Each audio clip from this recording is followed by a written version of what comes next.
وعلیکم آداب ناظرین، شمع اسپیڈ نیوز میں آپ کا استقبال۔ میں آپ کا دوست عبداللہ خلیدی۔ آئیے نظر ڈالتے ہیں آج کی اہم خبروں پر۔ امریکی صدر ڈونلڈ ٹرمپ نے ایران کو ایک بار پھر سخت انتباہ دیتے ہوئے مزید فوجی کارروائی کی دھمکی دی۔ ٹرمپ کا دعویٰ ہے کہ ایران خفیہ زیر زمین تنصیبات میں اپنے جوہری پروگرام کو دوبارہ فعال کر رہا ہے۔ کہا کہ ایران کی جوہری مراکز پر ہونے والے حملے ابھی صرف ٹریلر تھے، اصل کارروائی باقی ہے۔ ایرانی حکام کے مطابق تہران سمیت مختلف شہروں میں دھماکوں کی آوازیں سنی گئی۔ امریکی صدر ڈونلڈ ٹرمپ نے سعودی عرب کے سویلین جوہری پروگرام سے متعلق ایک معاہدے کی منظوری دے دی۔ ٹریپوس کے مطابق اس معاہدے کے تحت سعودی عرب کو یورینیم کی صلاحیت مل سکتی ہے۔ موجودہ معاہدہ تقریباً 30 سال تک جاری رہنے کی توقع ہے اور امریکی کمپنیاں بھی اس پروگرام میں شامل ہو سکتی ہے۔ حیدرآباد سے لندن جانے والی برٹش ایئر ویز کے پرواز میں دوران سفر تینوں پائلٹ اچانک بیمار ہو گئے۔ پرواز تقریباً 30,000 فٹ کی بلندی پر تھی جب ایک پائلٹ کو سانس لینے میں دشواری پیش آئی اور آکسیجن دی گئی۔ دیگر 2 پائلٹ بھی معمولی طور پر بیمار ہوئے، تاہم طیارے کو بحفاظت لندن پہنچا دیا گیا۔ برٹش ایئر ویز نے واقعے کی تحقیقات شروع کر دی۔ اتر پردیش کے بزرگ سماجوادی پارٹی رکن اسمبلی عالم بدیع اعظمی 90 سال کی عمر میں انتقال کر گئے۔ وہ کافی عرصے سے علیل تھے اور نظام آباد اسمبلی حلقے سے 5 مرتبہ رکن اسمبلی منتخب ہوئے تھے۔ سادہ زندگی اور گاندھی وادی طرز زندگی کے لیے مشہور عالم بدیع اعظمی ملائم سنگھ اور اکھلیش یادو کے قریبی سمجھے جاتے تھے۔ وہ 1996 سے 2007 تک مسلسل اسمبلی کے رکن رہے۔ دہلی ہائی کورٹ نے تعلیم، شہریت، پرامن احتجاج اور اظہار رائے سے متعلق کئی احکامات جاری کرنے کی درخواست خارج کر دی۔ چیف جسٹس ڈی کے اپادھیائے نے کہا کہ عدالت ہر موضوع پر عمومی اور جامع احکامات جاری نہیں کر سکتی۔ عدالت نے واضح کیا کہ ہائی کورٹ مخصوص اور ٹھوس تنازع کی بنیاد پر ہی حکم دے سکتا ہے۔ عدالت نے درخواست گزار کو اپنے اختیارات سے متعلق غلط فہمی دور کرنے کا بھی مشورہ دیا۔ ممبئی میں نیٹ امتحان کا پرچہ لیک معاملے کے خلاف احتجاج کرنے والے کچھ اسٹوڈنٹ کو پولیس نے حراست میں لیا۔ سوشل میڈیا پر وائرل ویڈیو میں ایک پولیس آفیسر پر طلبہ کو دھمکی دینے کا الزام ہے۔ ویڈیو میں افسر کہتا ہے کہ دوبارہ احتجاج میں نظر آنے پر ڈرگ کیس میں پھنسا دیا جائے گا۔ واقعے کی ویڈیو وائرل ہونے کے بعد پولیس کارروائی پر سوالات اٹھ رہے ہیں۔ دہلی میں طلبہ کے احتجاج کے دوران پولیس کارروائی پر سنگر ارجیت سنگھ نے سخت رد عمل ظاہر کیا۔ انہوں نے سوشل میڈیا پر طلبہ پر لاٹھی چارج کی ویڈیو پر حکام اور دہلی پولیس سے سوال کیا۔ طلبہ تعلیمی صلاحیت اور امتحانی نظام پہ وابستگیوں کے خلاف احتجاج کر رہے ہیں۔ احتجاج کے معاملے پر ملک بھر میں سیاسی اور عوامی بحث تیز ہو گئی۔ تمل ناڈو کے وزیر اعلیٰ وجے نے نیٹ امتحان کو مکمل طور پر ختم کرنے کا مطالبہ کیا۔ انہوں نے کہا کہ مرکزی حکومت کو طلبہ اور عوام کے جذبات کا احترام کرنا چاہیے۔ وجے نے دہلی میں نیٹ احتجاج کے دوران راہل گاندھی اور دیگر قائدین کی گرفتاری کو جمہوریت مخالف قرار دیا۔ اپوزیشن جماعتوں نے بھی پارلیمنٹ کے باہر نیٹ معاملے پر احتجاج کیا۔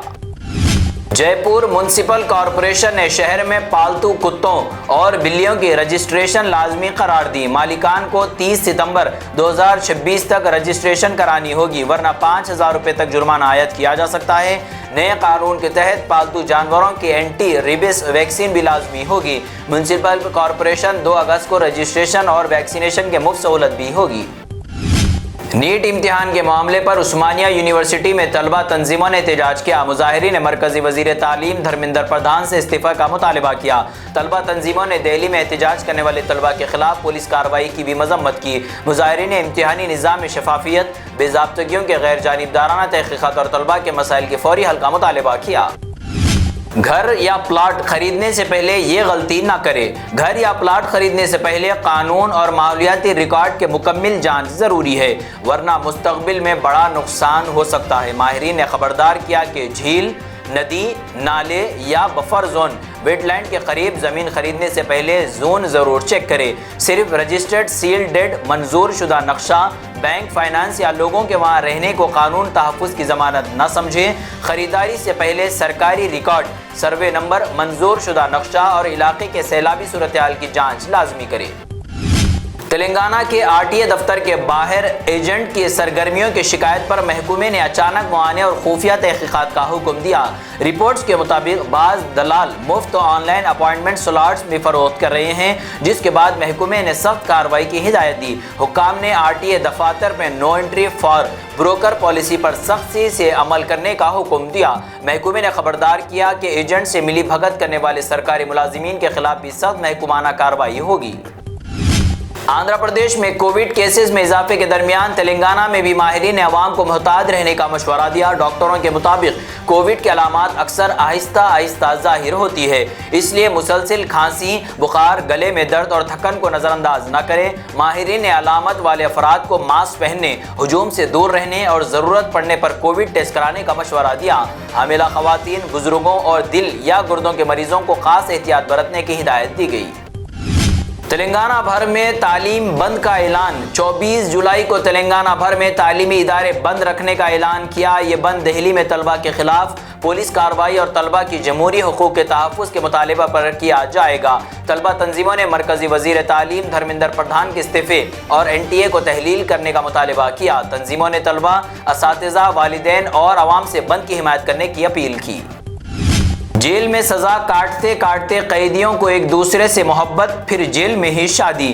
راجستھان کے جودھ پور میں قتل کے مقدمات میں عمر قید کی سزا کاٹ رہے ایک مرد اور عورت قیدی نے جیل میں شادی کر لی۔ مولارام اور سیما کی ملاقات اوپن جیل میں کھیتی باڑی کے دوران ہوئی، جو بعد میں محبت میں بدل گئی۔ اچھے اخلاق کی بنیاد پر دونوں کو اوپن جیل میں منتقل کیا گیا تھا، جہاں انہیں شادی کی اجازت راجستھان ہائی کورٹ سے ملی۔ پولیس، جیل حکام اور خاندان کی موجودگی میں دونوں نے جودھ پور کے اوپن جیل میں نئی زندگی کا آغاز کیا۔ تلنگانہ کے کمرم بھیم آصف آباد ضلع میں موبائل فون کی بیٹری کو دانت سے کاٹنے کی کوشش کے دوران 15 سالہ لڑکے کی موت ہو گئی۔ پولیس کے مطابق لوکیش گھر میں کھیلتے ہوئے بیٹری کو دانت سے کتر رہا تھا کہ اچانک وہ زوردار دھماکے سے پھٹ گئی۔ دھماکے میں لڑکے کے چہرے اور منہ پر شدید زخم آئے اور وہ موقع پر ہی دم توڑ گیا۔ پولیس نے مقدمہ درج کر لیا اور بیٹری پھٹنے کی وجوہات کی تحقیقات جاری ہے۔ یہ تھی اب تک کی سپیڈ نیوز۔ جڑے رہے شمع نیوز سے، لائک، کمنٹ، شیئر کرنا نہ بھولے۔ دیکھتے رہے شمع نیوز، روشنی سچائی کی۔